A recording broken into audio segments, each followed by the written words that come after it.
come here to just to review the security arrangement. That is and we are definitely focusing on the regulation of the BOT. That is the most important. So you have found everything satisfactory, sir, here as of now? Yeah. As of now, everything is satisfactory here? हाँ, yes, everything. देखिए सारा के सारा कि इसमें entry exit को regulate करने के लिए प्रॉपर बैरिकेडिंग हो, प्रॉपर सिक्योरिटी मेजर्स हो, सीसीटीवी इंस्टॉल हो। हमारी ऑर्गेनाइजर से भी बात हुई और सारे स्टेक होल्डर्स हैं वो यहाँ प्रेजेंट हैं जस्ट टू चेक कि अभी क्या प्रोग्रेस है, यहाँ का स्टेटस क्या है, वो देखने के लिए हम लोग यहाँ हैं।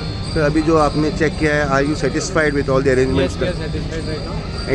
एनीथिंग एल्स जो आपने सजेस्ट किया है अभी? अभी कुछ काम बाकी है तो उसको हमने और जल्दी से इनको करने के लिए इंस्ट्रक्शंस दिए हैं। जितना जल्दी हो सकेगा उतना आगे सभी के लिए ईजी है। सर कोई बैरिकेड्स और साइनेजेस का भी बात हो रहा था? बैरिकेडिंग के लिए कि प्रॉपर एंट्री और एग्जिट के लिए प्रॉपर बैरिकेडिंग होगी।